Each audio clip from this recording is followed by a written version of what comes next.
Okay, here we are on today's little adventure around the bay. I know you're wondering, how is this a sailing channel and the guy is dressed like he's going to explore the north? Well, I'm in Canada. We are 2 days after Christmas and it's cold out. So what we're going to look at today, this is called Dundurn Castle. It's a National Historic Site here in Canada, and it is right on the bay to where I'm overwintering, and I figured let's take a look and see what there is to see. So one of the things, I don't know if it's going to show very well in this video, but we are right downtown, right in the middle of everything. You can see there is a highway right there, cars, everything that you would normally see in a major city. But the interesting thing about this place, it is absolutely massive. The sheer size of the grounds for Dundurn Castle, you can't even explain it. We'll try to get some of that in the footage here. However, it's pretty impressive. Give you an idea of the size of the house that's on this place.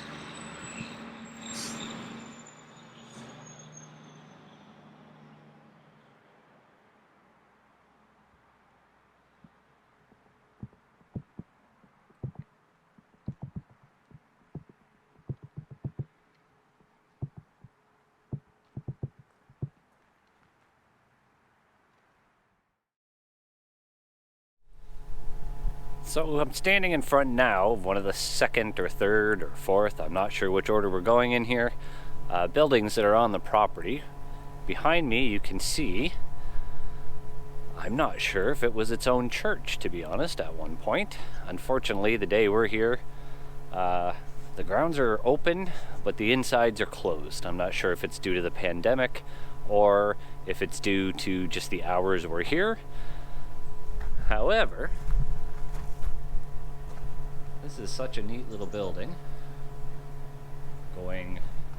overlooking the water. I have to excuse my talking there to the back of the microphone. That didn't work out too well, did it? But let's go see what else is around the building here that we can get to.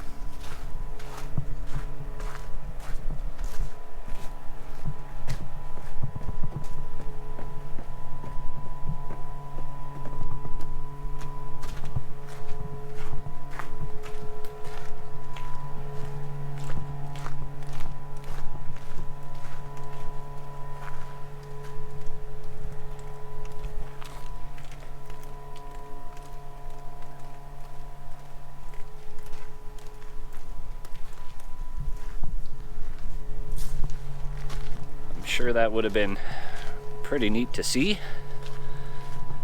And what it actually does now is it overlooks a rail yard, because there is a rail area right between, or right next to rather, the edge of the bay on this part of the city. But as you can see, I'll show you here where we are. You can make out up the hill there. That is the main house. So let's continue on, see what else there is here.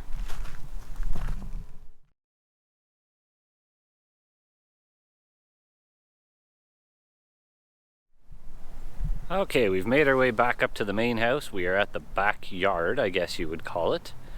You can see the house over my shoulder there, at least part of it. I don't think I could even fit the whole thing in a frame at once. Here we go. We'll pan around, you can see. This house would have had absolutely a stunning view. I'll show and pan around here for you. But we are right at the edge of overlooking the end of the bay here in Hamilton.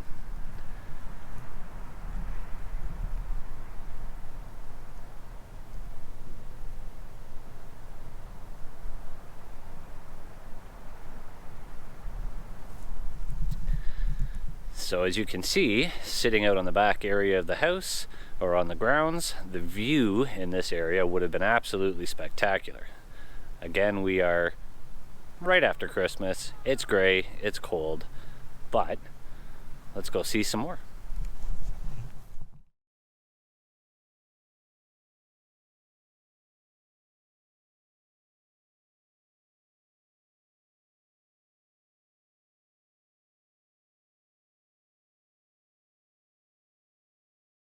See, again, we're just not that far away from the house, but there's a tremendous view here of the bay and a pretty interesting historical marker. Let's see.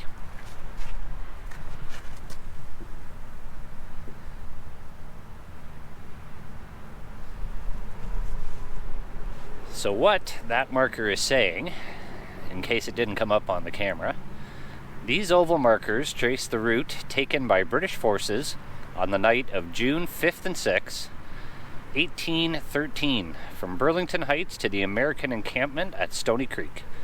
26 markers can be followed between Harvey Park and Battlefield Monument. Helps if I could read. If you're not really sure about what that battle was, it's a pretty neat way to look it up. This will give you some context to it.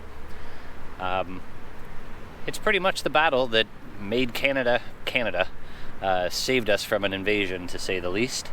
But highly recommend looking that up. Pretty interesting. And of course, as you can see behind me,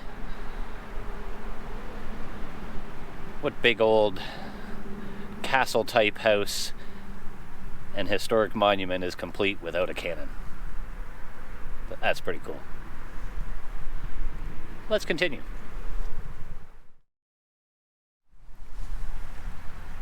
Okay, we've made it to the next little stop on our adventure here. It's another monument.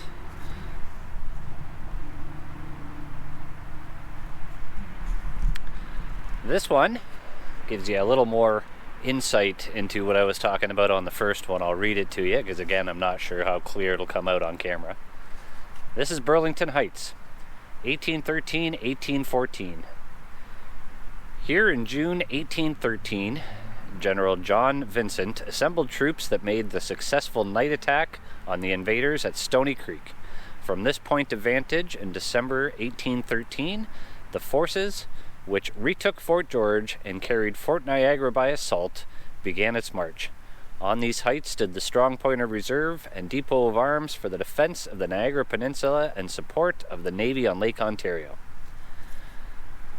For those of you wondering, this has to do with an American invasion that didn't work out so well for them, obviously, or Canada would be part of America. So, we'll continue along here. Let's see what else we can find. But first, take a look at the view from here and you can see why they chose this.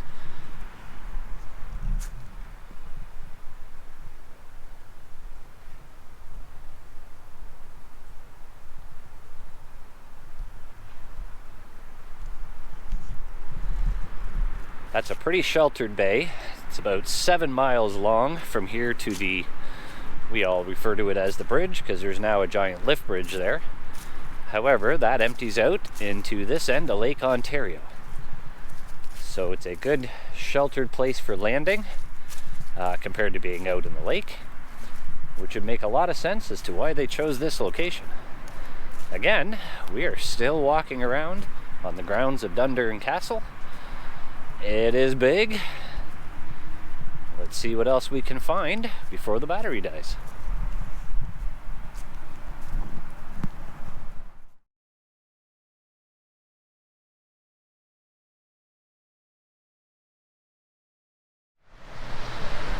Well, we haven't even reached the end of the grounds here yet. However, as I've mentioned, due to the cold, the battery here is not cooperating all that well.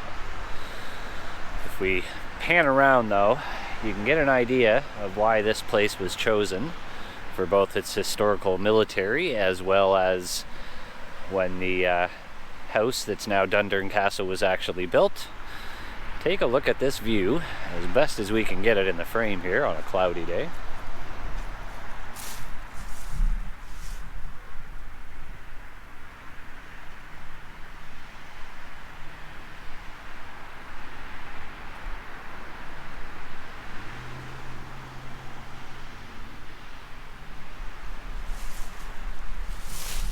There are some better views a little further down, but I don't think we're going to make it. But as you can tell, it would take a while to walk this far and get all the way down and back. And again, we are in a Canadian winter, even though we're fairly mild today. I'm getting a little cold, not gonna lie. Back to where we came from.